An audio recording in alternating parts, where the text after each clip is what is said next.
And greetings. Happy Thursday here on the Steve Deace Show, live and on demand on BlazeTV, radio, and podcast. My name is Steve Deace. His name is Todd Erzin. His name is Aaron McIntyre. And you have a name too. Maybe at some point in our journey together, we will learn it. We have a ton going on here on a Thursday for you. Theology Thursday. We'll continue our look at kingdom politics by Dr. Tony Evans, 3 non-political questions. We're going to do something, though, we have rarely done on this show. And it's only happened when we think something landmark has occurred in that arena that it is worth that level of devotion of time. And perhaps, ironically enough, on the 4th of July, such an event did occur.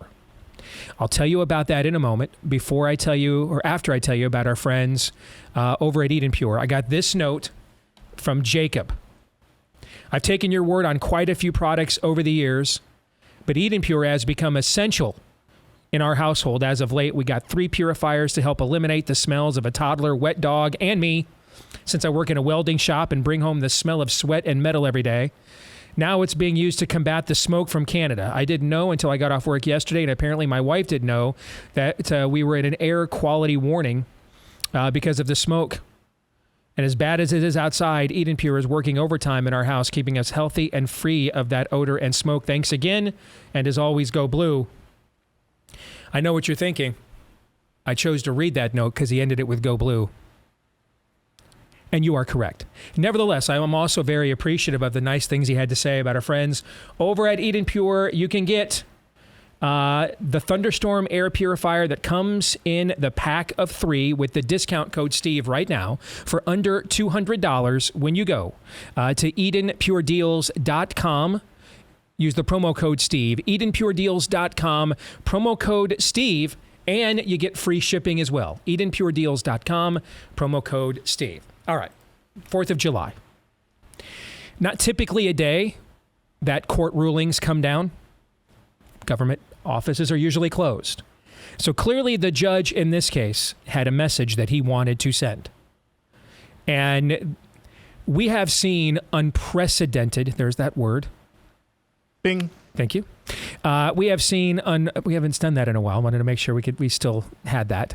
Or has unprecedented become such a cliche, we're not even fazed by the use of that term anymore. I clearly am not, because I was just sitting here. Yes. We have seen unprecedented attempts by government out in the open to impose on the First Amendment in the last few years. Unprecedented.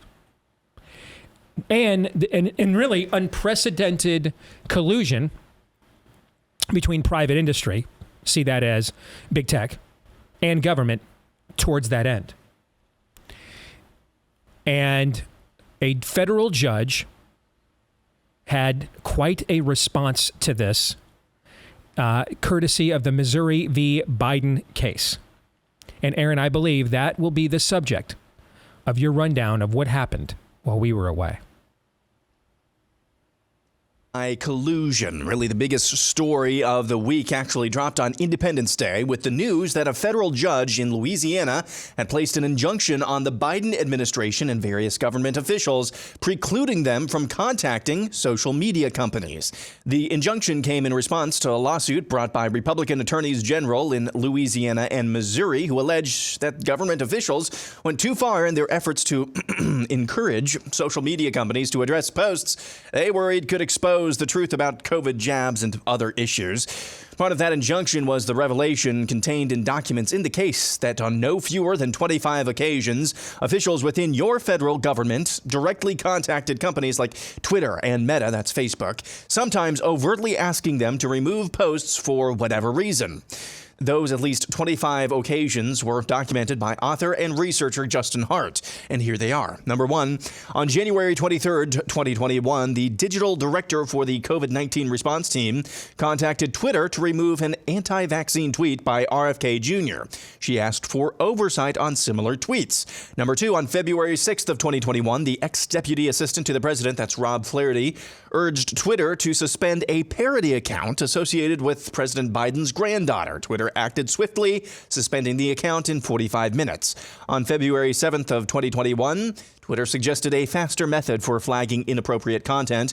The platform was reportedly overwhelmed with censorship requests from the White House, receiving inquiries from 4 different people within the administration in a single day.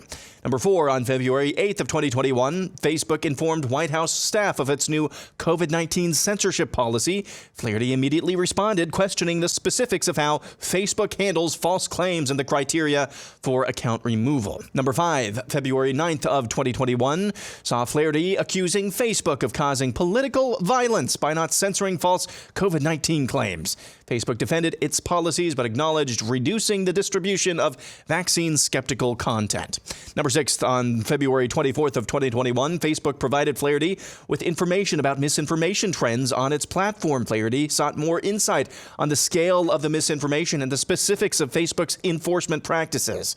Number 7, on March 1st of 2021, Twitter assured the White House it would increase censorship of misleading information following a meeting with Flaherty and Humphrey from HHS. Number 8, from May 28th, 2021 to July 10th of 2021, Meta, under the direction of the White House, engaged in censorship of COVID-19 misinformation and hinted at expanded penalties for accounts sharing such content. Number 9, on March 12th, 2021, Facebook emailed the White House with survey data about vaccine uptake. Number 10, on March 15th, 2021, Flaherty requested a report from Facebook on a Washington Post article that accused Facebook of promoting vaccine hesitancy. Number 11, by March 19th of 2021, the White House had designated 12 people as reporters for Twitter's partner support portal, which allows for expedited flagging of content for censorship. Number 12, on April 2nd, 2021, Facebook reported that a new policy allowed for the removal of certain profiles due to off-platform behavior. Flaherty requested more information about the specifics of this policy.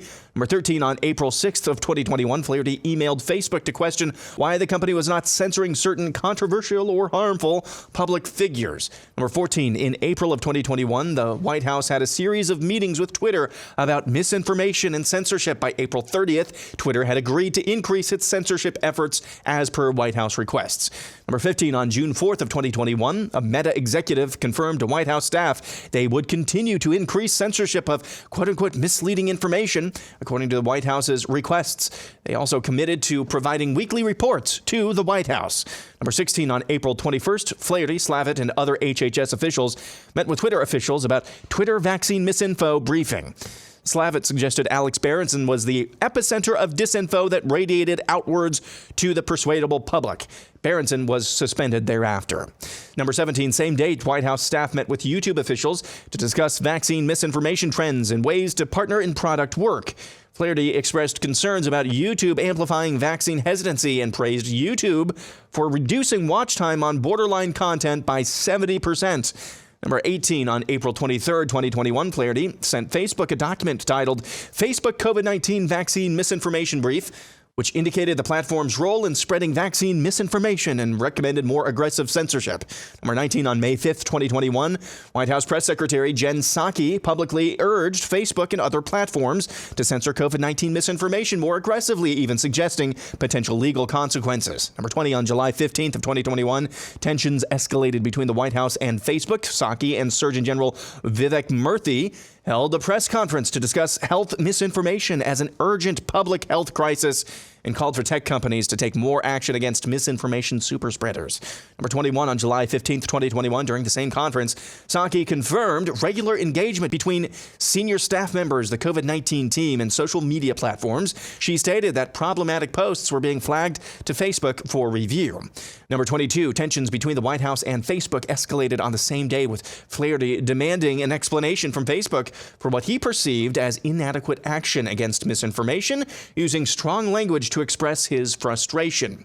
Number 23, on July 16th of 2021, Psaki publicly stated the White House's belief that social media platforms should be held accountable for their role in the dissemination of misinformation. She suggested that repeated offenders of posting misinformation should face bans. Number 24, the tensions between the White House and Facebook continued on July 20th. Of 2021, Psaki expressed that the White House had increased demands from Facebook, including publicly sharing the impact of their misinformation and taking faster action against harmful posts and not just COVID. Number 25, finally, in August of 2021, President Biden publicly accused Facebook of killing people by allowing vaccine misinformation to spread on its platform. This accusation marked a peak in the ongoing tensions between the White House and Facebook over the handling of COVID-19 misinformation. Again, that's a Twitter thread from author and researcher Justin Hart, detailing 25 instances where the White House tried to censor Americans in collusion with social media companies. The revelations came from documents in the ongoing Missouri v. Biden case, wherein a federal judge this week placed an injunction on White House agencies and officials, barring them from contact with social media companies. In response to that injunction, the Justice Department filed an appeal against the judge's injunction yesterday because apparently the Justice Department and the White House believe it's their First Amendment right to squash yours. And that's what happened while we were away. We are going to spend our entire first hour on this case. At the bottom of the hour, Missouri Attorney General Andrew Bailey, who is at the forefront of this lawsuit, he will join us live. In the meantime, gentlemen, I would like us to discuss what we just heard from Justin Hart, laying out some of the material facts ascribed to in the case. And of course, the implications here are, and you don't need an IQ, above a salamander to do this mental math. The implications here are that if a federal judge had to bar governmental institutions from colluding with social media in order to violate the First Amendment, the implication is that that's because it was occurring. Yes. Further implication number 2, that if the feds are appealing a ban from a federal judge telling them that they cannot collude with private enterprise in order to stymie, thwart, erase the First Amendment, and the feds are appealing said ban, the implication, of course, is because they would like to go on to continue doing those things. Absolutely. And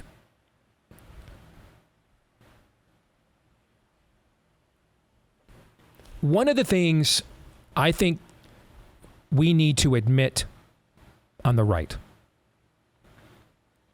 and keep in mind, this is coming from someone, I'm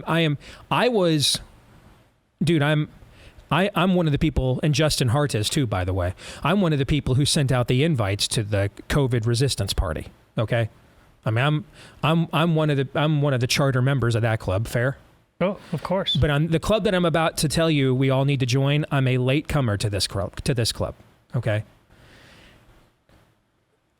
Pre-COVID, in the early years of Trump and his presidency, we spent a good deal of time on this show debating. I think we even called it, or even I described it as, should we be Kurt Schlichterized? Meaning, how far can we go to beat them without becoming them, essentially? We had Kurt Schlichter on the show to talk we did. About it. Yeah, we did. And I mean, because to me, I always have tension with cultural engagement as a Christian, and I think I'm supposed to. I mean, ultimately, on one hand, as I pointed out last week, there is, Father, forgive them, they know not what they do. And then on the other hand, not today, Satan. And it's clear that the arc of the scriptures, thankfully, the heart of God bends more towards, Father, forgive them, they know not what they do. Otherwise, we'd all end up in hell where we all belong. There would be no one in heaven. It would be empty. For many are called, but then none would be chosen, because that's what we all want, is hell. Okay? So we should all be thankful that the heart of God does bend towards mercy triumphs over judgment. But there is, again, it doesn't say mercy cancels judgment. There is a hell, and it is quite full. And so there clearly are moments that it's not today, Satan. And I try to emulate this in raising my own children. My heart is to spoil them. My heart is to indulge them. But they also know. And Anna will tell you to this day, as a grown woman with her own independence, and she does not suffer fools, and she's not a shrinking violet. But even now, as a grown woman married with her own husband and her own family, she knows that there's a couple of moments where her eyes will get all big, because she knows those are the lines that we do not cross, because the old man will make you regret it if you do. And where did I get that? I tried to emulate that from the scriptures. It's clear there are some lines we don't cross. And if we do, the next sound you hear is the sulfur hitting the ground. Don't do that. But short of that, the heart of God bends towards mercy triumphs over judgment. Fair? Mm-hmm. And so I feel that tension that we can't, on one hand, be too early in drawing the not today Satan line, But now we're in this era where we don't want to draw the line when it's pretty obvious that we should, in my view, right? And I've used a phrase on the show over the last few years that the social compact is broken. It definitely was true for several years before I was willing to admit it. And it's not that I wasn't willing to admit it because I didn't think it was true, but because I feared that it was. Because I don't just sit here and do a show for rhetorical flourish. We're not just throwing out clickbait slogans. We're not just grifting here. We take this very seriously. And if we're going to say things like the social compact is broken, have you read a Bible before? How about a history book or two? Lots of stories in there about what happens when the social compact is broken, right? It's bad. Are any of them happy ones? No. None of them are happy. None of them. Like, even a few. Nope. Like, none of them are happy. None of them are happy tales. So if we're going to throw things out there, like the social compact is broken, let us be certain. And I was behind a few years of admitting this when I should have previously, frankly, out of fear that it was true and what it would mean. Because that's when things become a zero-sum game. What you just witnessed that Aaron laid out, itemized by Justin Hart, is further, final, ultimate, preeminent, whichever adjective you choose to apply, confirmation that the social compact is broken. Why is that key? Because the Constitution is not a social compact. It is the quantification of the social compact. We the people. So social compact pre-exists the Constitution, right? In order to form a more perfect union. Now that we are aligned as a people, we want to clarify and quantify what this social compact that we are forming, what it will do. What are its expectations? What does government by the consent of the governed mean? What are these laws of nature and nature's God? What does limited government mean? What does jurisdictional authority mean? All these things that they asserted and read in books from Locke and Hobbes and they took from the Old Testament and everything else. All right. This is a clarification of a social compact. And you know why they did it in that order? God called a people unto himself called the Israelites. And then he gave them 10 commandments. So there's a social compact there, or a covenant maybe is another word if you want to use that more biblically precise term. A covenant has been forged, and now here is the baseline expectation of the manifestation of that covenant. I will give you land and freedom and favor over other peoples. In exchange, you will obey me thusly. And we modeled that with our Constitution. We fought to form these free and independent states. And then we formed a constitution. Now that social compact has been established, or that covenant has been established, along comes a constitution that says, all right, here's how we're going to bind our both best and worst instincts to maintain this pact. It is broken. And I want to make sure we admit this, but we also don't say this. This isn't a rah-rah. This isn't a fist pump. This is a solemn occasion to mark this because of what it means. What it means is everything's a zero-sum game now. What it means now is we lamented not too many years ago how the other side that has broken the social compact wanted to politicize everything. There was nowhere to go to get away from politics. It wasn't too many years ago we were lamenting that, right? Well, you know what it means if the social compact is broken and they're doing that? Guess what it means we now have to do in return? What do you think it means? That's what it means. That means we're now going to, at the Little League game, when someone goes off half-cocked, we're going to speak up and interrupt and say, yeah, that's BS, then that's not true. Now, I'd prefer we all just shut up and root for the kids, but if you're going to use this as a platform to spout your enemy communist nonsense, then by all means, I'm happy to confront you with it until you stop talking. That's what it means. It means there are no more places anymore of neutrality and where we agree that we have to just set this stuff aside. They have broken the compact. And when you're the only one sitting around agreeing, then you're the fool. Yes. I hate this. I'm not in favor of it. I don't like it on any level. Okay?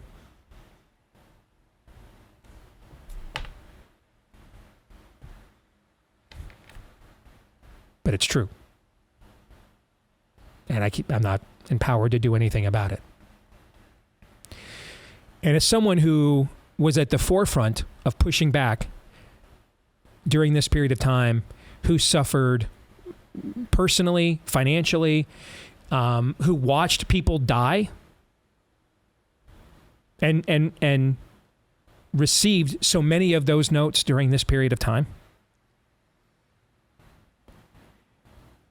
I can't tell you the amount of anger I felt listening to that catalog from Justin Hart that Aaron recited.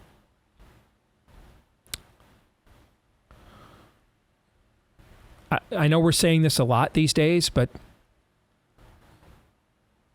you truly cannot share a country with that. I mean, you truly cannot. And we're not going to.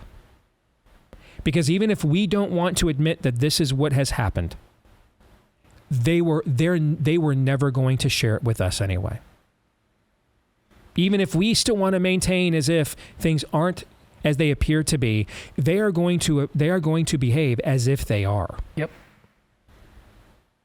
And as Todd likes to quote quite often from Lord of the Rings, open war is upon you, whether you wish it or not. And that is why, frankly, we have to reevaluate our strategies down to where we live in. I think we have to evaluate everything. Why am I living here? Am I truly doing something missional? Then you should stay. Because the gospel is far more important than the nationalistic destiny of this or any other country. But if that's not why you're living there, I would urge you to get out. Because if you think the courts there are just going to say, well, the Supreme Court said you couldn't take somebody's kid because they wouldn't trans them, you think California's going to be like, oh man, shucks. No, they're going to take your kid. No, the Supreme Court said I didn't have to bake the cake, bigot. Think California's going to say, New York's going to say, you don't have to bake the cake, bigot. Six Republican-appointed justices on the Supreme Court said so. No, they're not. They're not. How many more times does poor Jack, the apparently only cake baker in all of Denver, Colorado, have to get hauled before the U.S. Supreme Court? Is he on try 3 now, I believe it is? This is incredible. What was the filter for misinformation? Their agenda. I believe I am the only person in the world who has published 2 certified best-selling books debunking the COVID narrative. I know of no other person on planet Earth that has published 2 of them. In each of those books are a combined 700 pages. In each of those books are hundreds of footnotes when you combine them. Hundreds of footnotes. In fact, if I remember right, Todd, aren't there more footnotes in Fauci and Bargan than pages? Yeah, that's what you said multiple times to make the point, yeah. Now, because I wrote the other book with Daniel, we were never going to have more footnotes than pages. That was always going to have more words than footnotes. All right, but Steve Deace and Daniel Horowitz together, we finally got to page 400. We looked at each other. We just got to stop now. All right. No one has ever brought any of those footnotes to scrutiny to claim they were false. And in fact, at the time, you and I thought, for sure, something will be outdated. For sure, after Fauci and Bargan was published, for sure, something's changed. For sure, something is wrong. No one to this date ever has. Think about it. 2 best-selling books. We sold over 100,000 copies of Fauci and Bargan. We've sold over 50,000 copies of Rise of the Fourth Reich between hardcover, audio, and Kindle. Not one time. In both of those books, all those pages, all those words, all of those footnotes, has one person come forward to say, you're dead wrong about this, and challenged it. Not once. Not once. Think about that. That blows my mind. Not one time. Because something has to be wrong. Something has to be. It's impossible for it to be perfect. But here's the problem. If you challenge any part of that narrative that maybe we did get wrong, or we did have a footnote that was outdated, and then by the time we went to print, it was superseded by some other piece of information that is now more updated, you now open up that discovery can of worms where the whole conversation has to be had, and that your narrative won't hold up. Because whatever we are wrong or outdated on, you lied about 50-1, and that will come out in the wash. And that's why they haven't confronted anything I've written about COVID in either of these two books. That's why they had to censor people like me. How many times do we get banned on YouTube, Aaron? How many times during this 3-year period? All of them. All of them. Somehow, we still grew this audience despite the fact for 6 months, more than 6 months, we didn't have access to YouTube, the second largest search engine in the world.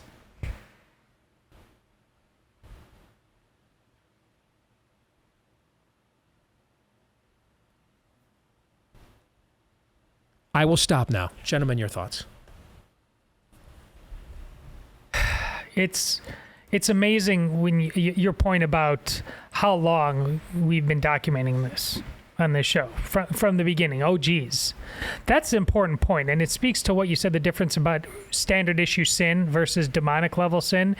Because it would be one thing if all of this was suddenly coming out now. We know deep throat, the secrets that come up. People always try to take advantage. That's our natural state of sin. They've been overtly and out in the open gaslighting which is why these terms, misinformation, disinformation, the entire thing has been a gaslight all along, which is, again, it's a crime against reality itself. This is a coup against reality itself. That's why this is beyond the normal. Oh, this is just our controversy today. No. This is the important point you were trying to make about the loss of the social compact. This is not stuff done under the cover of darkness. This is out in the open saying, we dare you to stop us. We don't think you will. Deplatform our political enemies. Yes. This is this is actually making Watergate look trivial. Absolutely it is. Comparison. That's Absolutely my point. It is. That's why we're spending a whole hour on it, Aaron. Yeah. You don't think the White House knows about something called FOIA? You don't think they know? Yeah, yes, exactly. They do. They know about FOIA. They know that anything they type and send in an email can and will be archived and could be brought to light in public. But you have emails, you have digital communications, nonetheless, with what's that Flaherty guy, the assistant to the president, saying, hey, Twitter, there's a parody account of Joe Biden's granddaughter. Get that out of here. Now, maybe the parody account was just vile. Maybe it was cruel. Maybe it was just terrible. But to think that anybody just unabashed, unashamedly, shamelessly could just say, yeah, get that off there. I don't like it. It's inconvenient. Makes old Joe, after he's had his pudding, makes him upset, or makes me upset. So get it out of here. If you would have told yourself 15 years ago that there are operators, and many of them like that, in the White House under an administration like this, you would have thought, I can see us going off the rails here, but not that quickly. Well, It's happening now. It is happening now. What do you do about that? Well, there's no putting Humpty Dumpty back together. No, there's not. There's no putting Humpty Dumpty back together. This, whatever you want to call it, spirit of the ageism, wokeism, progressivism, whatever you want to call it, it is a zero-sum game. We didn't want it to go that way. Kind of tying it back to the Schlichterization. We didn't want a zero-sum game because the implications of that are enormous and deadly. But we're here nonetheless. The main reason we didn't want it because we know how bad our side sucks. The other side wants it way more than our side does. Way more. That's true, too. Let's talk to the Attorney General of Missouri, who is one of the key reasons that these revelations are now out in the open, when we come back.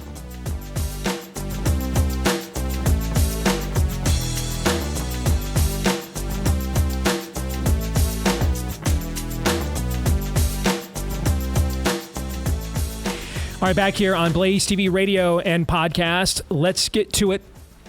with Andrew Bailey. He is the Attorney General of Missouri. He is on the front lines, at the forefront of the case that we were just discussing and laying out in detail here on the show. Mr. Bailey, my name is Steve Deace. You're on the Blaze. Thank you for joining us, man. It's a pleasure, and thank you very much for your work here. How are you?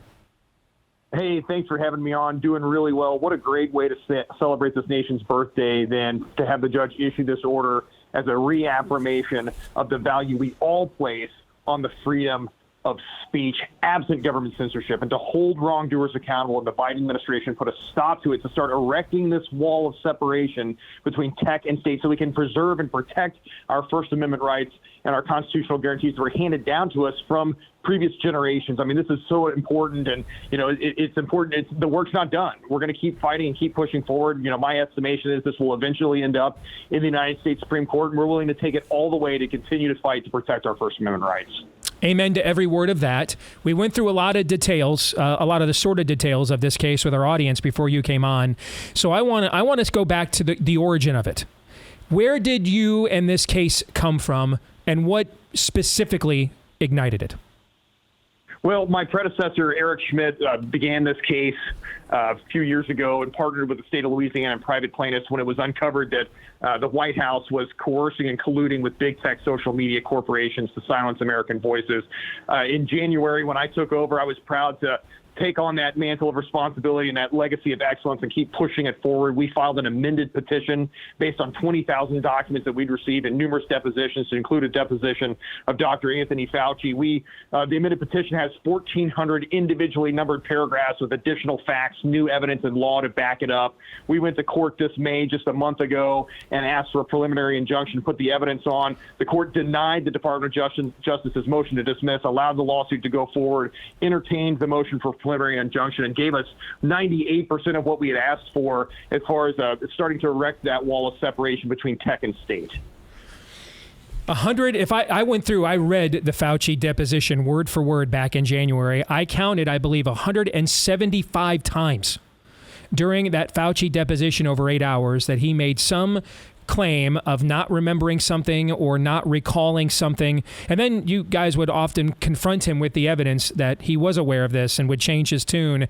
But it's completely amazing that essentially the guy who acted as Prime Minister of America during 6 months of a pandemic 175 times in an 8-hour deposition didn't recall key details there, Andrew. It's amazing. Yeah, I mean, exactly. If the guy can't remember anything, why should he be in charge of anything? I mean, it's absolutely embarrassing. Clearly, he's slippery Dr. Fauci is what his nickname should be, tried to slip out of the deposition. Let's use another example. In the deposition, he says, well, I don't really know much about big tech. I don't really do much social media stuff. And yet we have emails to prove he was coordinating with big tech social media magnates to silence any kind of American voice related to vaccine hesitancy or questioning whether the masks were effective or not. And so at some point it becomes a preposterous lie.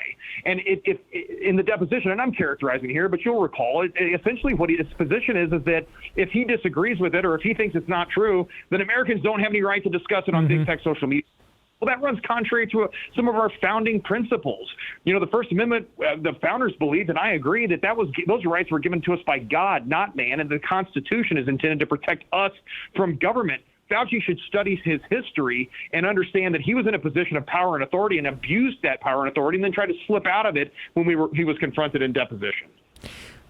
Is it possible that what you guys have uncovered here is the worst, most systemic and obvious violations of both the letter and intent of the First Amendment in the history of the country?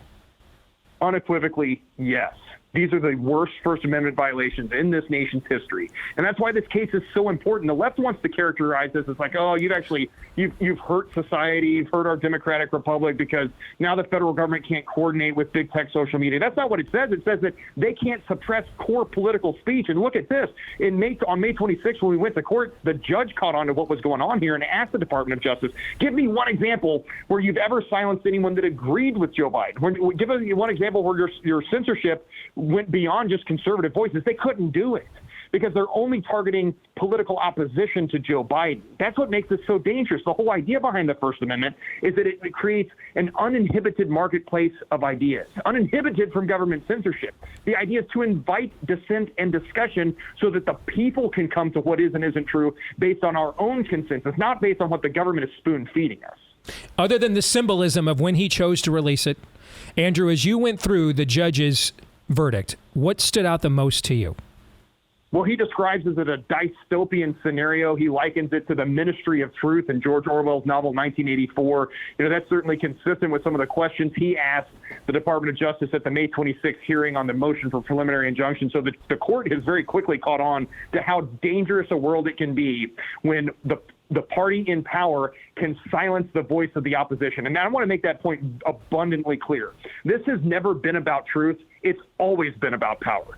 The left is going to shroud this in, we got to suppress mis, dis, or malinformation, but then they're the ones that get to decide what is and isn't true, exactly, rather than discuss it on our own terms. That's the thing, and we were talking about this before you came on. Whom or what is the filter for misinformation? Is there a misinformation.com we can all go to and agree that this is the oracle, which is the final epistemological arbiter of knowledge here in the United States of America? Who's the decider here? Who's the watchman on the wall determining what is and what is not misinformation?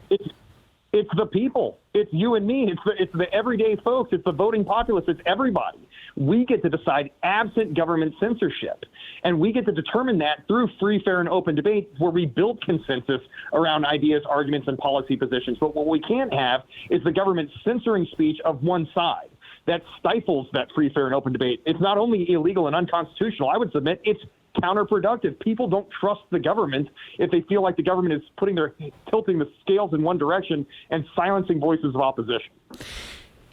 What your case also uncovered, Andrew, is that throughout the year 2021, the Biden administration attempted to circumvent really the basic fundamentals of not just the Constitution, but the social compact that predated it in monumental and radical ways, not just with what you and I both would agree is arguably the worst systemic violation of the First Amendment in American history, but they were also trying to force private enterprise to impose their own vaccine mandate that there is absolutely no power granted to them to try to inflict in the Constitution.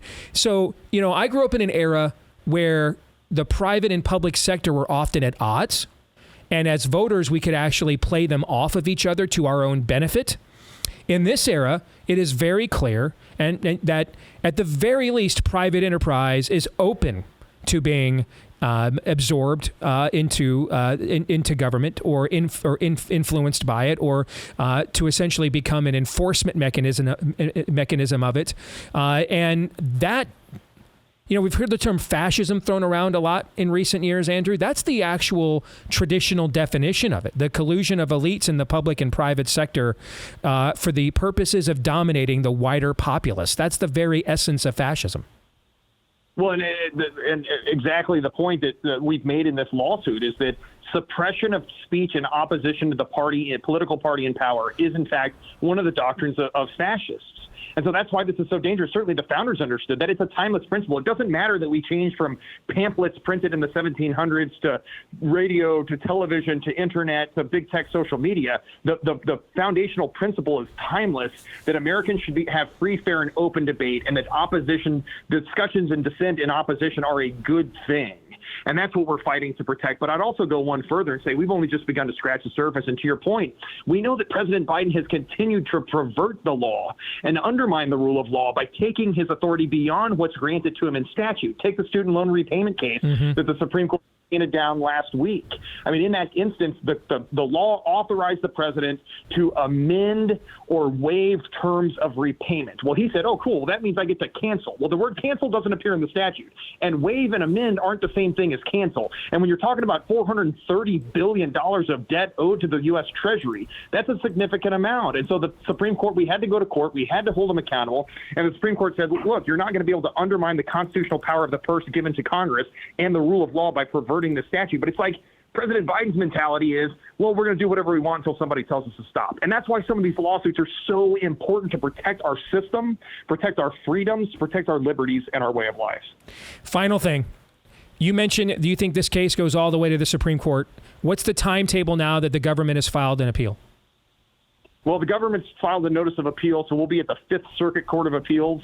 We anticipate that we'll get a 3-judge panel assigned to hear the Department of Justice's appeal, and whatever decision they render, there would be an opportunity for the losing party to appeal to the court en banc, meaning the entirety of the United States Fifth Circuit, and then from there to the United States Supreme Court. We're going to be in this litigation for the next several years. We anticipate that the court will hold a hearing on the appeal, and whether or not the district court's order should be stayed. That should happen within the next 30, 60, 90 days, maybe a little further out than that, but we will know fairly quickly whether the United States District Court order, the injunction, remains in place or not. We're going to keep fighting to keep that wall of separation between tech and state in place.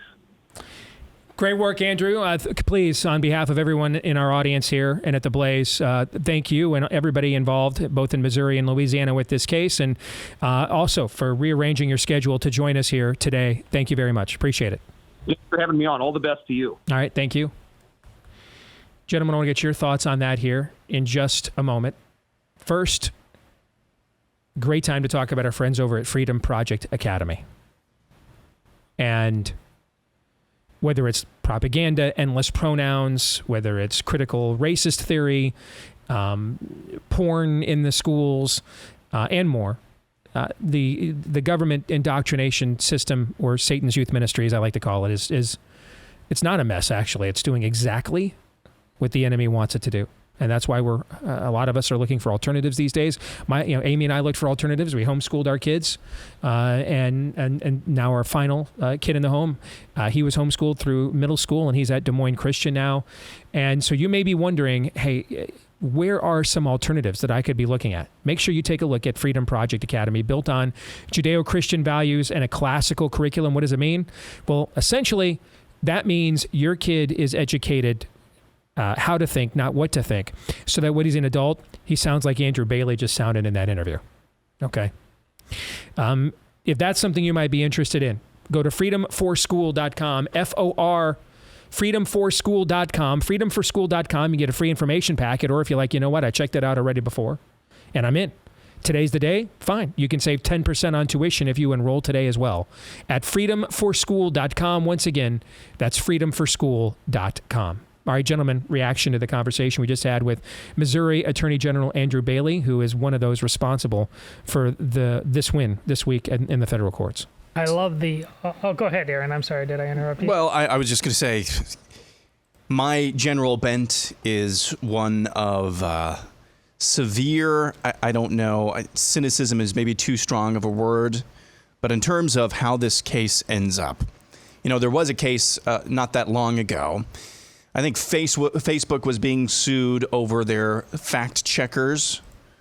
Basically, hey, you're defaming me by saying what I'm saying. I'm saying a true statement, but the fact checker is saying that I'm misleading. That's definitely. I think it was something along those lines. And a judge somewhere ruled that, hey, no, they're not stating fact. They're just stating their opinion. These fact checkers, even though it's fact checking. Mm-hmm.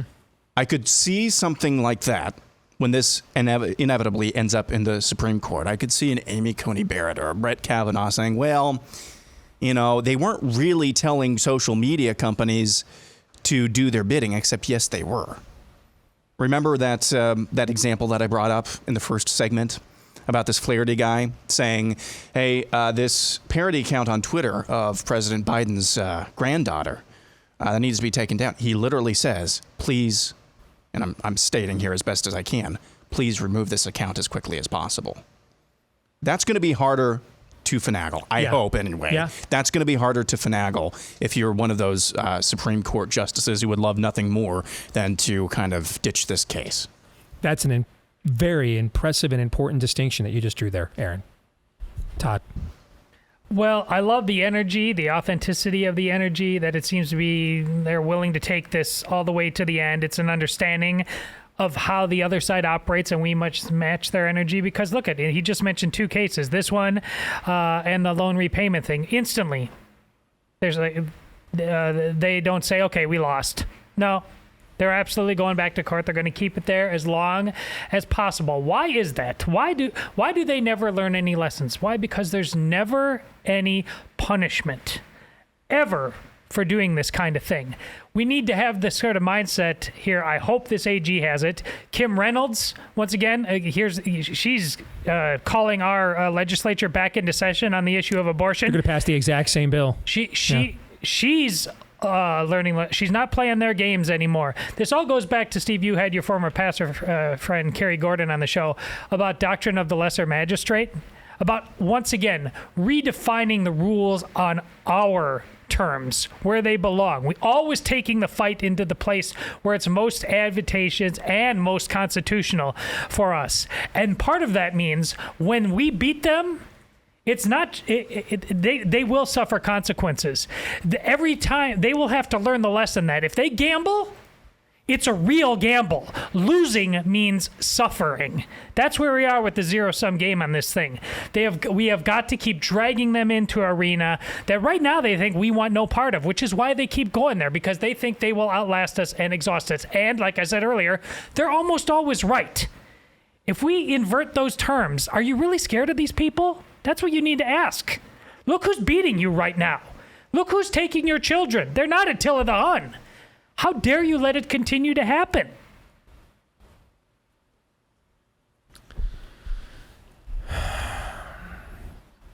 You know, we've said about Trump many times over the years, and we're not the only ones that have said it. Pretty much everybody on the right has, that the greatest political benefit that Trump has are his enemies. And I want to go back to the distinction you drew there, Aaron. If they had just kept this in the fact-checking realm, then you're right. They probably would have found the Kavanaugh, Amy Coney Barrett, John Roberts industrial complex would have found some way to say, tisk tisk, don't be mean, call yourself, a contrary opinionist and not fact checkers, and continue on your merry way, right? Yep. But the fact that they are actively attempting to, at the same time, they are admitting this is really just our alternative take and opinion. But then, because you have an alternative take and opinion, we're trying to now going to full-fledged deplatform you, doesn't probably leave that same group much ground to make that sort of a nuanced case. And that's what you saw last week on affirmative action and religious liberty. Is the violations were so obviously egregious that even Amy Coney Barrett, John Roberts, and Brett Kavanaugh had to come correct. And I could foresee that's the exact same thing that ultimately happens here with this case as well. Theology Thursday is next.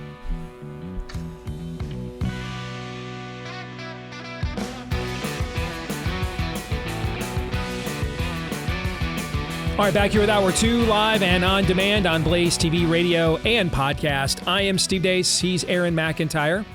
He is Todd Erzin, and you can let us know who you are and what you think about what we think by emailing the show. Steve@stevedeace.com, DEACE. Like us on Facebook, me, we, and Gab. Follow me at Steve Deace Show on Twitter, Instagram, and TikTok. You can also find me on Truth Social at Real Steve Deace there. Those of you on the podcast, thank you so much. Please hit subscribe or follow if you're on iTunes. Give us a 5-star review as well if you like the show. And thank you to all of you that have done those things for us already. We appreciate each and every one. This portion of the show brought to you by our friends over at Taiga Coolers. It is summertime. We're heading into peak cooler season now between summer. Soon it'll be tailgate season again as well. If you are headed out, make sure you've got a great cooler, and you get a great one from our friends over at Taiga Coolers. Heavy duty, built to last coolers. They come in lots of colors, and they can even be customized for personal or corporate gifts or events. And they also keep the food and drinks really cool, too. I've got a customized Taiga cooler at my house. Todd and Aaron have one, too. These are so cool. Veteran-owned company made right here in the USA, employing actual Americans. And they come with a lifetime guarantee and warranty as well. So go to taigacoolers.com. Get your 10% discount. Taiga Coolers TaigaCoolers.com. T-A-I-G-A, TaigaCoolers.com. Get your 10% discount at TaigaCoolers.com and use the promo code Steve for that discount. Promo code Steve at TaigaCoolers.com. We move on now with Theology Thursday, and we are continuing our study of the book by Dr. Tony Evans, Kingdom Politics, Returning God to Government. And this week's chapter, we're talking about the foundation of the family. And I'm just going to single out a paragraph. It almost felt like we should have just read this chapter out loud for this segment, because it's a self-contained homily, essentially. But I want to pull one paragraph out here that I think will kind of set the framework of our conversation. Dr. Evans writes, the family structure, one paragraph up. The breakdown of the family is a not inconsequential situation. The distortion of gender roles is not a mere sideshow. Our entire future as a nation is banking on the family unit remaining intact and being able to survive the onslaught of the enemy's tactics. But when the government joins hands with the enemy in order to seek to work against the family as well, through undermining it, redefining it, or trying to replace it, we as believers in Jesus Christ must take a stand politically. We cannot expect healing in our land if we turn a blind eye to the targeted attack on God's definition of the family. The family structure, and here's why. In the next paragraph, he explains why this is true. The family structure is to set the pace for which society was created. Government does not own the family. Government has no children. Government owns the family. God owns the family, and he owns it by creative fiat. In other words, he decided that it would exist, and so he determined what it would be. He only backs what he created, and when his creation abides by how he had created us to function. If we choose to go our own way, we will pick up the tab to fix the issues that arise. In short, the entire future of this and every civilization rests squarely on the state of the family. That's essentially what those two paragraphs say. Let's start the conversation there, gentlemen. Well, and of course, he's right. I have some other things to echo that. I think right out of the gate. And he goes to scripture from Isaiah 3. Oh, my people, their oppressors are children, and women rule over them.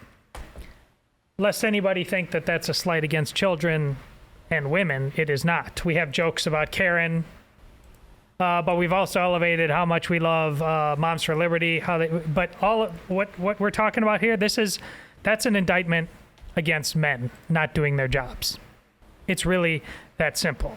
And I go further. So if men don't do their jobs, what's inevitable? Even if Moms for Liberty, ultimately in the near term, keeping everything you're doing, if the men continue to stand and watch on the sidelines and just golf clap, we're still going to get to this place right here. Truth is God's view on every subject. When the government fails to provide an adequate voice to parents, it stands in opposition to God.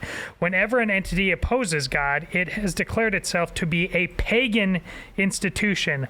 Our nation has become paganized. What's worse, when kingdom-minded voters fail to prioritize the research and strategic nature of their votes, we have embraced and encouraged the paganization of our land. Steve, this has everything to do, you alluded it at the beginning of the show, but we've talked more in depth about if you're missionally living in California, that's one thing. Here he's talking about if you're not strategically thinking about where you live, why you live there, what you're doing, you're failing as a man, and you're giving your wife and your children over to paganism because they're not supposed to be the ones leading. You are. I mean, I love how stark this is. It's not slippery slope. It's like either you're a man and you do your duty as a Christian or paganism. If we were more honest about that at the beginning, would we be playing these nonsensical games? No, but here's where we're in real trouble. We're not close to being honest. And providentially, I'm sitting in the car, and I do, as I've told you before, when I come in and when I go home, I listen to sports radio. I like sports. But I turned it on, and the substitutes for Dan Patrick's show, whoever they were, I've never heard of them before, they're arguing about something like, it's not just normal sports arguing, it is passionate, like, and then I find out what they're talking about. And so it came up somehow that this Cincinnati Reds ball player was talking about his dad as a Mets fan. And his dad said, I just watch the Mets, and if I get around to it, then after the fact, I'll go watch my son's clips. And they're arguing about, if your son's in the bigs, isn't your son supposed to be your favorite thing about? They were fighting about, my identity is my sports team, and even if my kid's in the major leagues, my whole idea, these guys were like, they were fighting. They were fighting about that as if they were talking about this. That's how it should be, Steve. We have a whole lineup of men, and it has nothing to do with baseball or the Mets or anything like that. It said there are all kinds of men right now who will say proudly, outwardly, with no sense of shame. And this correlates exactly with what I said last time about government. Normal sin, secretive, trying to get away with stuff under, and if it comes to light, everybody's like, we got to put this on. No, this is out in the open now in the government. We've known that they've been trying to silence our voices. They proudly say it. They gaslight about the reasons why they do it and that it's actually constitutional or scientific, but they say it in the open. Same thing here. My whole identity is this. My whole identity is that. You can't say that and be a successful male in this culture. If you are that idolatrous about who you believe you are at a DNA level, what hope is there to get this right? This is why the foundation of the family. You're not supposed to be able to lie and get away. He talks about no-fault divorce, all the lies we've been telling ourselves way before we got into gay marriage, the lies we told ourselves about no-fault divorce. We love our lies right now. The lie has been a point for a very, very long time. That's why with all the jokes we have about Karen or the rainbow mob or anything like that, if that boomerang doesn't come back and clip us in the skull, or we keep ducking it, no matter what our near-term victories seem to be, long-term, and I mean, fine, you're dead and gone, the stuff your kids are just choking on under the boot of the next Nazi, that's on you, especially if you're a guy. Ultimately, and on a practical level, day in and day out. And Steve, the two paragraphs you read were the two paragraphs I was going to read. And I'm Sorry about that. No, I'm glad you jumped off on this discussion because what Todd said will dovetail into what I want to say. Ultimately and practically, man or woman, what you prioritize will define you. You are what you prioritize. Man or woman, but it's specifically talking to men. And what you prioritize is a window into your true beliefs. Not your ethics, not your stated beliefs, but your true, at the heart of you, a man, your true beliefs. If you decide, hey, I'm going to prioritize going down to the man cave or going outside into the shop and tinkering over, hey, I need to check in on the wife, talk to her, pour in to her. What you are saying with that action is you are prioritizing something that's probably maybe inconsequential over your first job, which is to be a husband to your wife, to protect and love. If you are viewing fatherhood and the duties that come along with that and the responsibility that comes along with that as an encumberment to reaching whatever pastime you want to spend your time on, you're prioritizing something else. Now, I go down, I watch a football game. I'm prioritizing something too. I am prioritizing that football game. I'm saying I believe that this game, watching this sporting event, I believe that this is the most important thing I could be doing, or an important thing I could be doing right now in order to achieve X, Y, and Z. Sabbath. Wind down time. Is that bad on it in and of itself? No, absolutely not. And that's what you were saying. That's not bad in and of itself. Especially if you're winding down. Winding down. From what? But if you're, yes, from, yeah, exactly. From what? your duties and responsibilities elsewhere. If your existence, though, revolves around, I just got to get through all of this stuff. I got to get through being a husband. I got to get through being a dad. I got to get through the stuff at work so that I can finally do this. You're orienting your life. You're prioritizing your life around something that does not matter. Amen. And too many men, especially, prioritize all the wrong things. They're going through the motions. And hey, I'll just be honest with you. This happens to me too. Happens to all of us. It happens to all of us. You go through the motions. Hey, the motions look great, but you all know everybody's just working for the weekend. That's wrong. That's got to change. And this chapter is one of the reasons why on Friday, when we had the conversation about a record number, 1 in 4 40-year-olds in this country have never been married. And then the follow-up question, if you could change one trend line, what would it be? I would say even those, I don't care what belief system you are, if you are married, stay married. Because I think a lot of problems would maybe be alleviated by that. Because number one, the breakdown of the family, and I'll just talk specifically to men, the breakdown of the family is a breakdown of men's priorities. That's the whole ball game. One of the things I've learned from my wife's still relatively new career as a therapist, she's only been doing this for a couple of years, is that you have to take responsibility about whatever percentage of the reason you're in there is your fault. Yep. No one, the kind of counseling she's doing, she's not in an emergency room with a rape victim who has just showed up. She's not doing that kind of counseling, all right? And so there's just, in that case, unless you're in an extreme, immediate case of distress, emergency, where you're just an absolute victim, and the kind of counseling she is doing, my relationship is failing, my marriage lacks love, creativity, intimacy, I feel purposeless in my work. Okay. That's, that kind of counseling that she does. There is a percentage of your situation that you are responsible for. Now, it may be very small. It may be very, very small.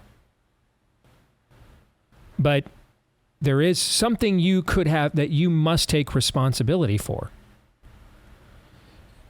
And this is vital for two reasons. One, if the situation is still fixable, then really you only have control over the part that you're responsible for, and you only have the control to fix the part that you're responsible for. You can't fix somebody else. You can't fix the other party, but you can fix you, and maybe to that end might play a role in inspiring the other party to take responsibility for their percentage of why you're in this position. Or if it's beyond being fixable, the divorce rate for second and third marriages is actually higher than it is for first marriages. And so, did you own your poop? Did you own your stuff so that these mistakes don't get repeated again later on? You understand what you did to why this failure occurred, what role you played in aiding and abetting that failure. Even if you're not the instigator of it, it's not what you preferred, it's not the outcome that you wanted, but what percentage did you own? What I hear both of you saying is we have to take ownership of the percentage of what has happened to our culture that is our fault.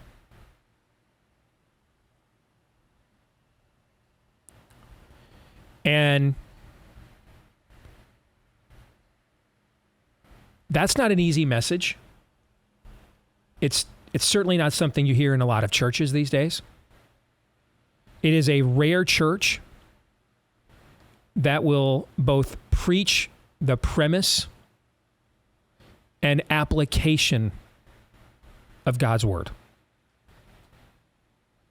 Most churches today break down into one of two groups. Rejecting the premise of God's word, so, It's the Stardust chick from the Lutheran Church in Minnesota that was in your montage a week or two ago, Aaron. Yeah. Okay, so we've rejected the premise of the Scripture, and we're just openly heretics here. Now, I don't think that's the majority of churches, but I do think it's. But it exists because it's the majority of churches. It exists, and it's growing. Most churches will still actually, in some way, shape, or form, proclaim the premise of the Scriptures. But then the application is often left aside.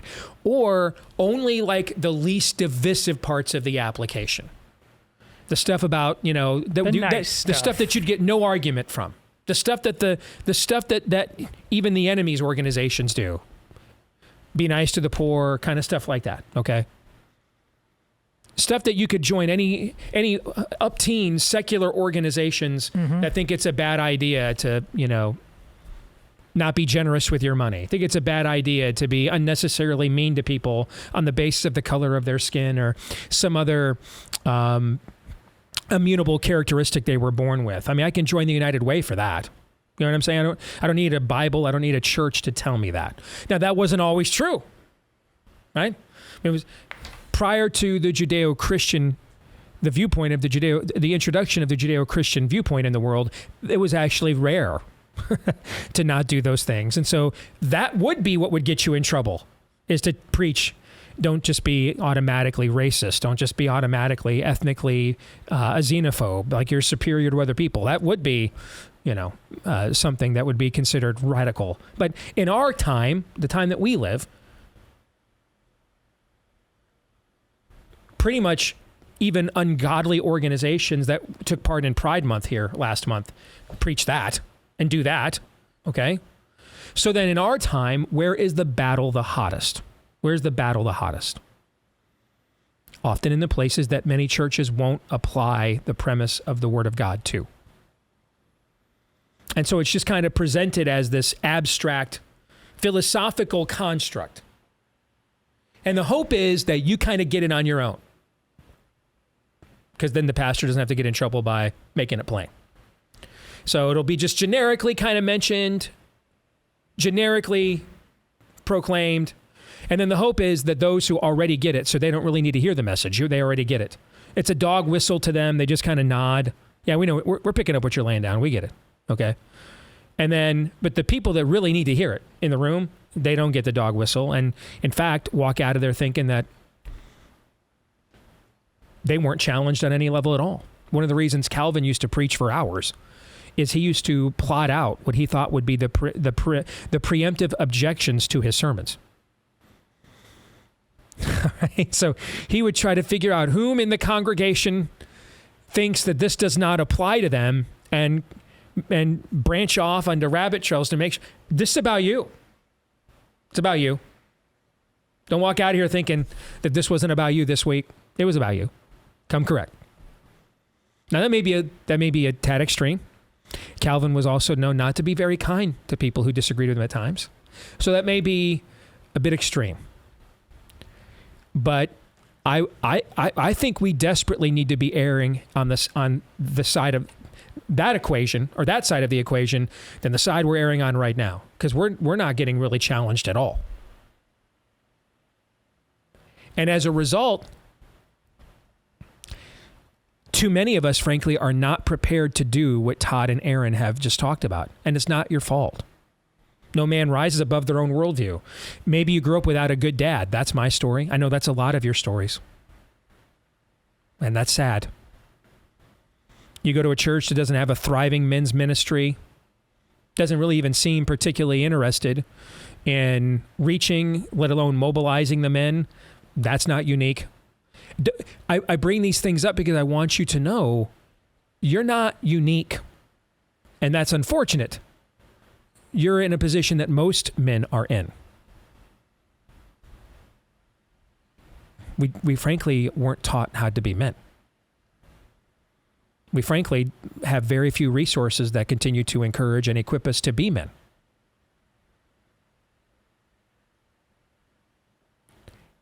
Nevertheless,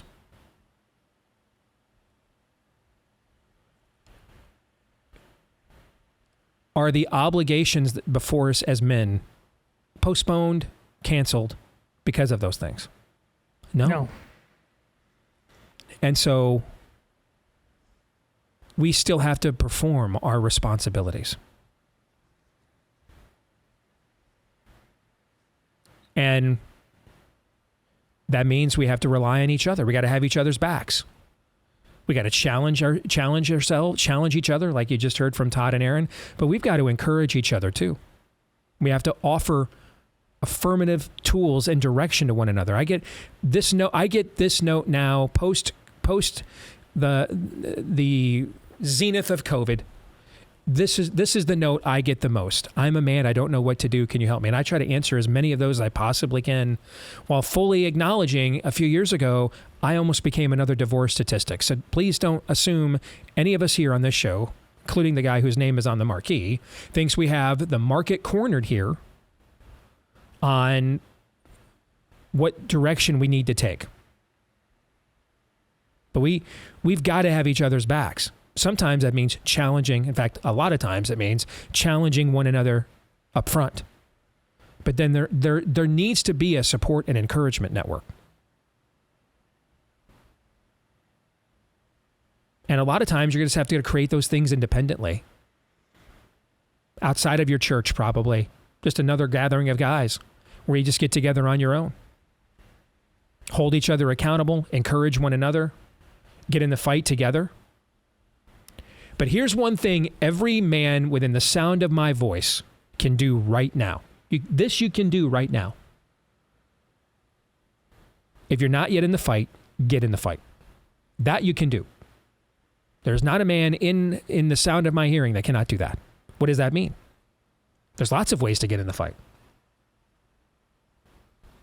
This is the weekend I'm going to prioritize spending time with my kids over whatever else I had planned. I'm getting in the fight. This is the weekend I'm surprising my wife with a date night. I'm getting in the fight. This is the month that I'm going to the school board meeting. I'm getting in the fight.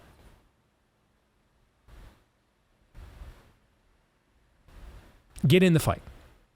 Here's something else you can do. If you're in the fight, stay in the fight. Don't quit. First of all, it's foolish to quit. So you got into the fight. And hey, I know a thing or two about discouragement. There are plenty of times over the years I've asked myself, why am I doing this? To what end? Is anybody listening to this? Is it making any impact at all? I've asked myself that a ton of times. Trust me.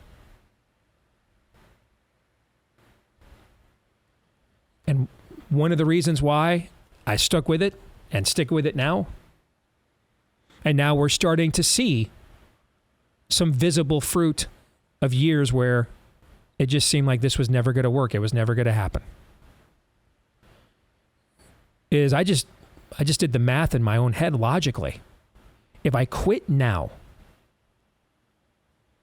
then all the previous times I stayed in the fight would be wasted. That would actually be the dumbest decision. So I did all of that I did before for nothing. I endured all that. I persevered through all that for nothing. Because I don't know how this story will end. I don't know the answer to that. I don't. Yeah, were you betting on the most successful period of your career having to do with healthcare policy and vaccination? That is not what I thought I was going to get into this job, and that would be the impetus, the springboard. That is not. No, it wasn't on my bingo card. Something we never even talked about, never even discussed. We all just got ambushed with it one day on March 16th of 2020, and here we were. But behold, you don't know how. We don't know how it ends. So if you're not yet in the fight, pick an area where you have not yet engaged and go there. I am going to woo my wife. I am going to be more active in taking initiative with my kids.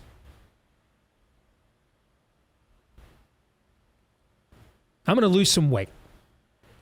I'm going to introduce myself to a salad bar and, an hour-long podcast that I like and go for a walk. Or maybe lift a weight. I'm going to challenge myself physically because that grows mental toughness as well. find some area where you have wanted and you have thought, I want to get in that fight. I just don't think I measure up. And just do it. Just get in that fight. And then if you're in the fight, stay in the fight. You don't know how it ends. You don't know.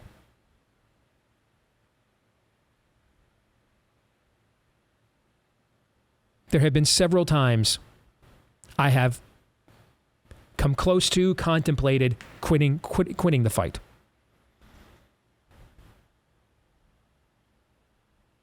I didn't know how it would end. I stayed in the fight. In the last calendar year, I got to officiate my oldest daughter's wedding. I got to watch my youngest daughter graduate and host her graduation party at my home.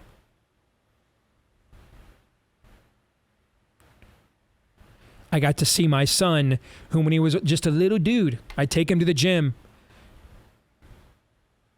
And I got to see the habits that I instilled in him at a very young age. And I now see the fruit that has created. He is a very well-developed young man. He takes that very seriously. I got to see him be inspired by his dad make a movie and take an interest in that sort of vocation and demonstrate a lot more natural talent than I ever had at that age when it comes to the written word. I got to see my wife finish her education, lose 100 pounds, get healthier.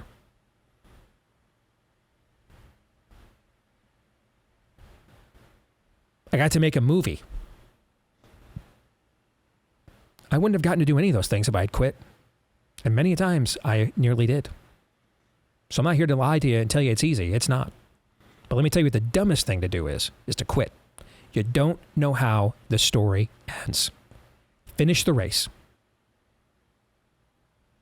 So if you're not yet in the race, or if there's an area in your life where you want to get in the race, get in the race. $20 a month or something for a black card at Planet Fitness. Go today. 10,000 videos on YouTube for proper form on how to lift weights so you don't hurt yourself. Watch 5 of them. Do it today. And if you're in the race, finish the race. Get to the end. Those are 2 things we can all do, regardless of the lack of a father figure, a masculine-oriented and driven church. Those are things we can do. And those are great ways to start to preparing yourself to fulfill what your ultimate purpose is as a man. More in a moment.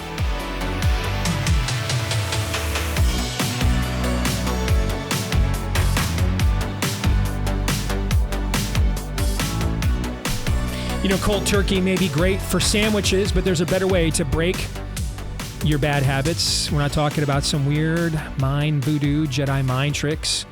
We're talking about our new partners here on the show, Fume. Not everything in a bad habit is wrong. So instead of a drastic, uncomfortable change, why not just remove the bad from your habit? Fume is an innovative, award-nominated device that does just that instead of electronics. Fume is completely natural. Instead of vapor, it uses flavored air. Instead of harmful chemicals, it uses all natural, delicious flavors. You get it. Instead of bad, Fume is good. It's a habit you're free to enjoy and makes replacing your bad habit easier. Your Fume comes with an adjustable airflow dial. It's designed with movable parts and magnets for fidgeting, giving your fingers a lot to do, which is helpful for distressing and anxiety while you're breaking your habit. Stopping is something many want to pull off, but it's hard. Switching to Fume, easier, enjoyable, even fun.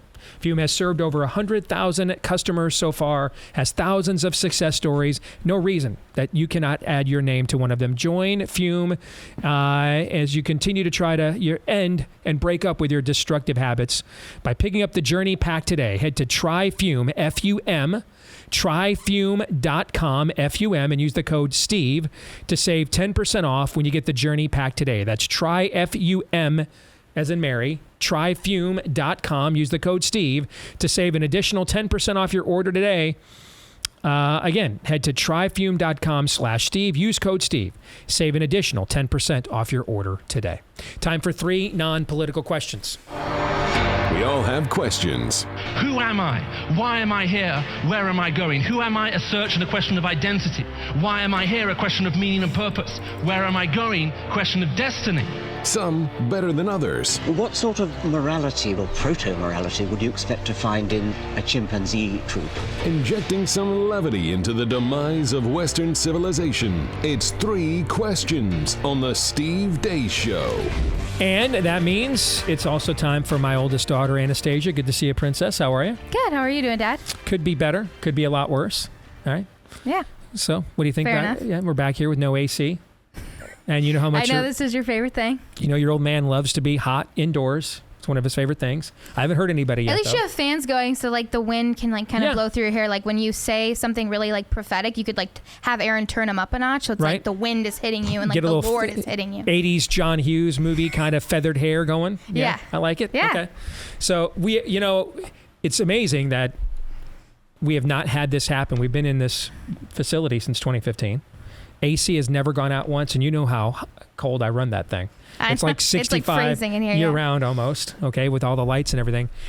We are blessed, okay, because if there was ever a moment in July for the AC to go out and need to be replaced, this week where we have highs of like 75, so it's somewhat bearable.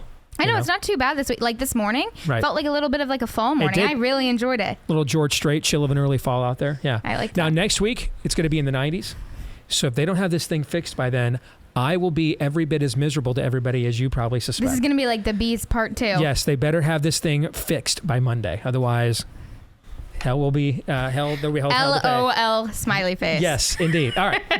But we'll worry about that on Monday. Let's get to your 3 non-political questions. What do you have for us? Yeah, so while you're all riled up, my first question for you guys is I want you to rate these LGBTQ pickup lines on a scale from 1 to 10. Hey, we wore those shirts yesterday. It was a joke. All right. We're not... That's kind of what inspired me. So thank you so much for wearing those. I appreciate it. Okay. So rate them from 1 to 10, 10 being the worst. Okay? Okay. So number 1. First of all, hold on. How would we know what is good and bad in this maybe arena? 10 How would is we know? like the one that makes you like cringe the most. So maybe 10 is the one that reminds you the most of like your good old pal Lindsay, Dick Levine, stuff like that. That's you know what? Maybe Todd, that's our plumb line. And of course, putting Lindsey Graham in a sentence with plumbing is always a terrible idea. But maybe we ask ourselves, would this work on Lindsey Graham? And that's how we determine. That's good. I like that. Like that. You just made the situation better in your mind by putting that out there? Yeah. My plan was just to say 10 for everything and get to number 2. We're working together Your plan's now. probably better. I wish you had just sort of said that, actually, before I started talking. All right, go ahead. That Anna. was good. Now we're like working together. I like that. Yes. Here we go. Number right. 1. You are the hottest person in the atmosphere. 10. That's terrible. That would not work on Lindsey Graham. 10. 10 is bad, right? 10's the worst? Yes, 10 is the worst. 10 is the worst. That would not work on Lindsey Graham. Yeah, I feel like it lacks imagination, so Okay. I'm at a 10. Now, I got it. Did you make these up or did you No, find I these? did not make these up. I found them on a website. Okay, even if you did make them up, I give you permission to lie. Because I don't want to contemplate them. My work computer is so corrupt with the things that I've looked up for this show. It's not even funny. I'm going to have to clear that history before I give the old computer back one day. You have meetings with the Vanderplots every week about the firewalls you have violated here at the Fame Leader. Yes, go ahead. Number 2, classic. When I'm around you, I can't think straight. That's not bad. I could see Lindsay going for that. Gosh, by today's standards, that's downright. That's pretty tame. Blue's Clues.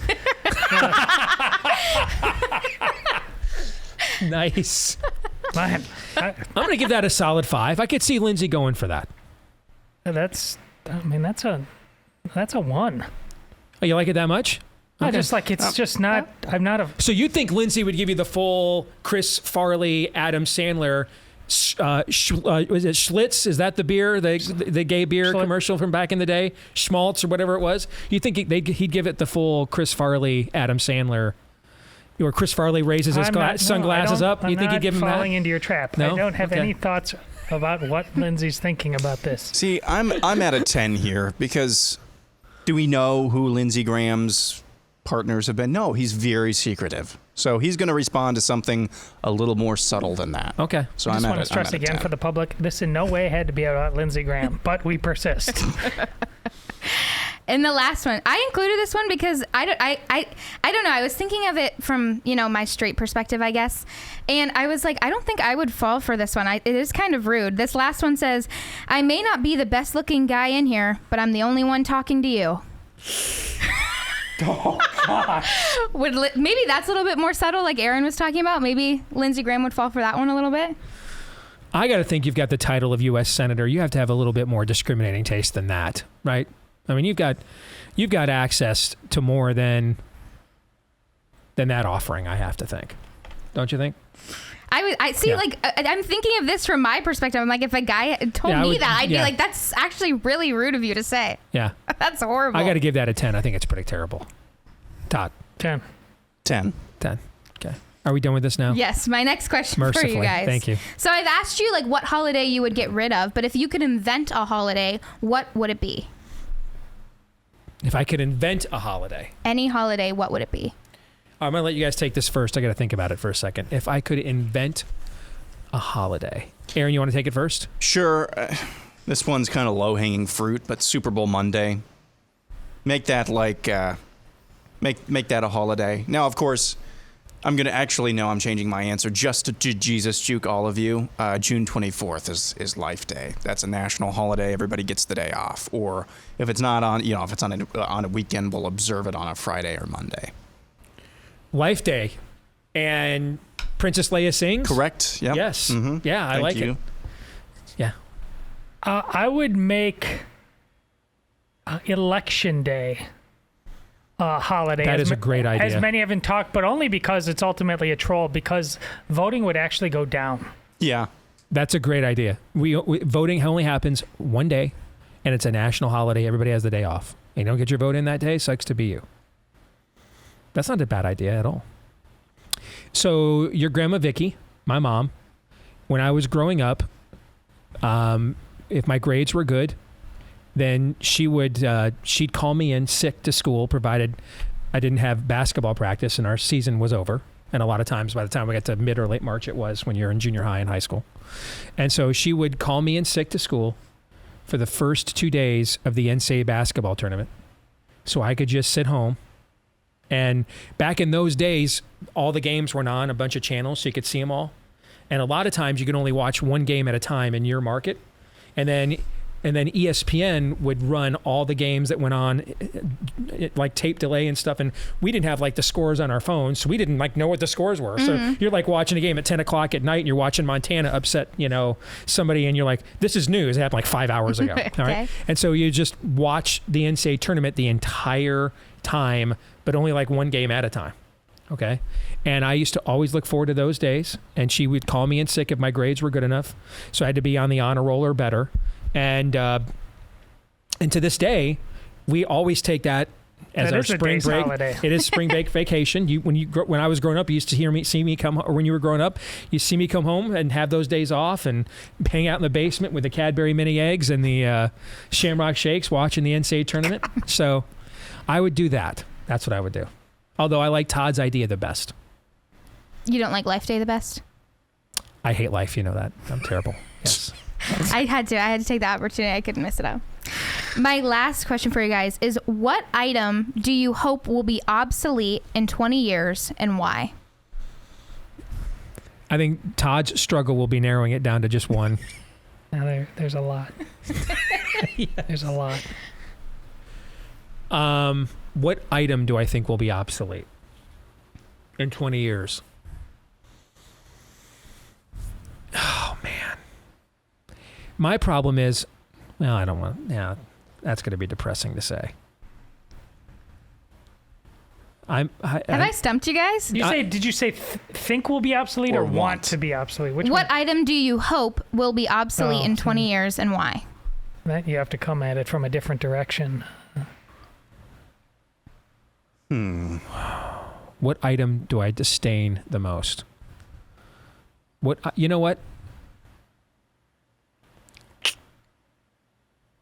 It'd be great. Go ahead. I'm going to say, well, That's an organization, though, not an item. So that's the thing I'm struggling with is picking an item. Like I could pick organizations, I could pick people, I could pick movements that I would love to see be obsolete, like in the next 20 minutes, as a matter of fact, not the next 20 years. An item in and of itself that I want to see be obsolete. I'm struggling with this, man. I'd say, well, I mean, everything from the internet forward. I've got it. Okay. Okay. I would love to see airplanes become obsolete. Does that count as an item? Yeah.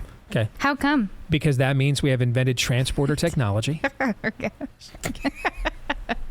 I just know how to play the hits, Anna. That's all I know how to do. Because that means we've invented transporter technology, and I can actually go see some of the places that I would love to go see. I just don't want to have to travel there. So that was good. That was a good answer. Yeah. Right, so that would be mine.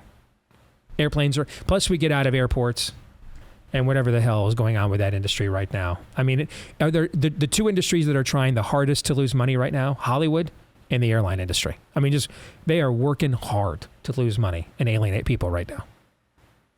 We can change it to think too. What do you hope or think? What I think is maybe TVs will be obsolete.